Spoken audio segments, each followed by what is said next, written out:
Bismillahirrahmanirrahim. Assalamualaikum warahmatullahi taala wabarakatuh.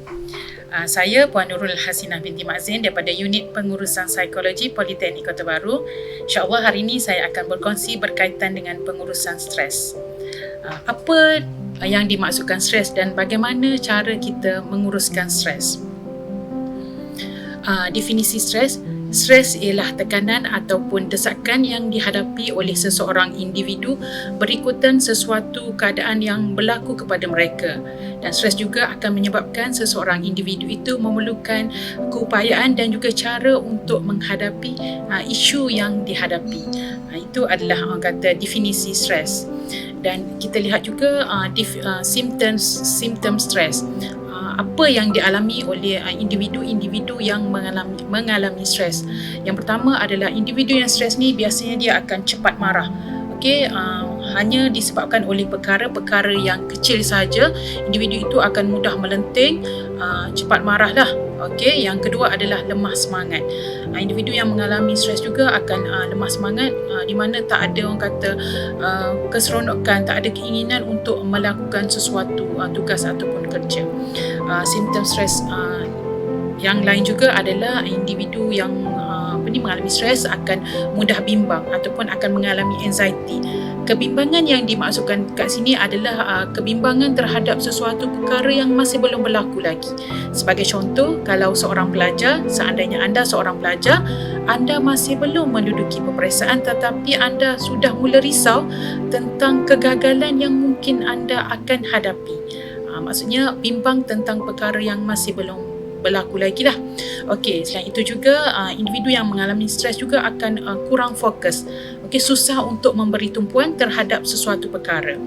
Contohnya kalau untuk situasi anda sebagai seorang pelajar di dalam kelas, suatu pensyarah sedang menyampaikan pengajaran di dalam kelas, sedang menyampaikan kuliah di dalam kelas, pelajar-pelajar tidak dapat memberi tumpuan. Maksudnya kurang fokus. Apa yang diajarkan oleh pensyarah tu tidak dapat orang kata difahami sepenuhnya lah. Kerana di dalam diri pelajar pada ketika itu adalah wujud kebimbangan ataupun kerisauan terhadap sesuatu perkara yang menyebabkan seseorang individu itu kurang fokus.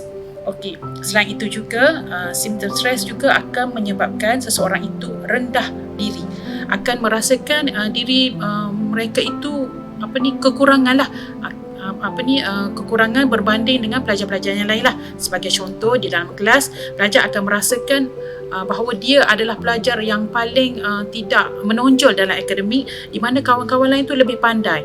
Kawan-kawan lain tu lebih menguasai penguasaan akademik berbanding dengan dirinya lah. Itu dari segi pencapaian di dalam kelas.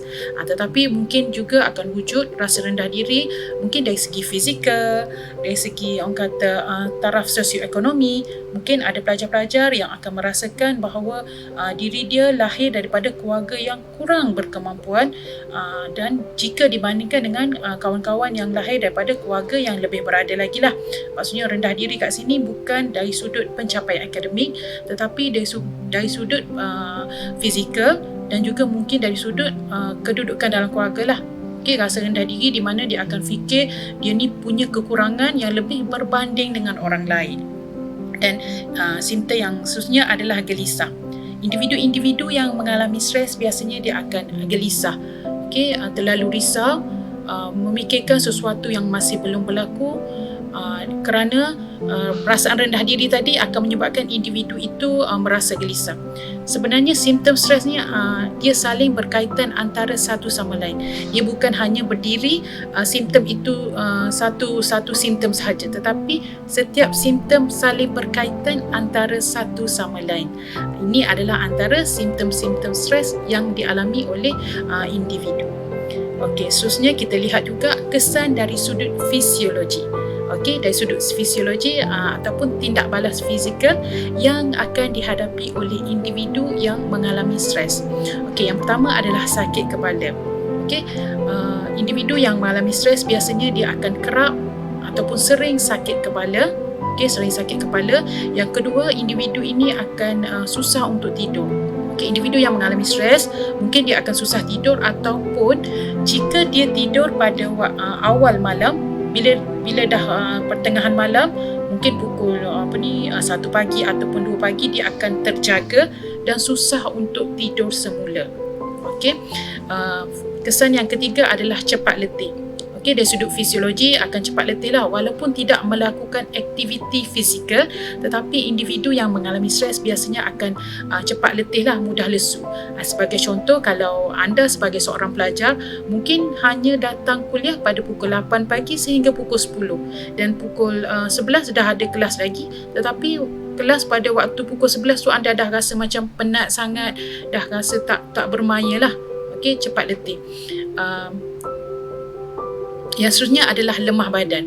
Rasa lesu lah, kerana ini juga sebenarnya ada kaitan dengan waktu tidur yang tidak mencukupi.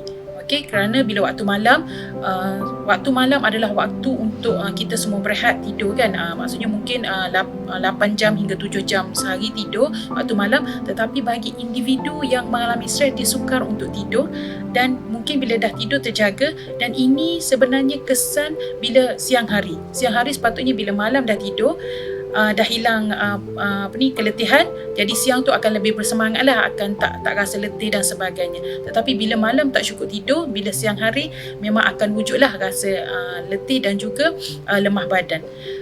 Simptom yang seterusnya adalah gementar ataupun kalau dalam istilah logat Kelantan dipanggil ketar. Okey, individu yang mengalami stres akan gementar. Gementar ni biasanya akan ditonjolkan dari sudut jari yang menggeletar. Walaupun tidak berada di dalam ketakutan, tetapi individu yang stres dari sudut fisiologinya biasanya dia akan merasa gementar lah. Dan seterusnya bibir ataupun mulut tu akan kering. Okey, menggelupas. Itu adalah antara simptom-simptom ataupun kesan fisiologi yang ditonjolkan oleh individu-individu yang mengalami stres. Okey, sebenarnya ada lagi lah simptom-simptom lain. Apa yang saya kongsikan kat sini adalah 6 sahaja simptom yang biasanya ditonjolkan oleh individu yang mengalami stres. Okey, kita tengok je pula cara untuk menguruskan stres. Okey, yang pertama adalah kenal pasti masalah sebenar. Okay, setiap daripada kita memang tidak dapat lari daripada masalah. Tetapi seandainya isu ataupun masalah yang dihadapi itu mengganggu fikiran anda, sebenarnya anda perlu untuk take time, ambil masa dan cuba kenal pasti isu apa yang mengganggu anda. Okay, kenal pasti masalah. Dan yang kedua adalah cari penyelesaian yang ada.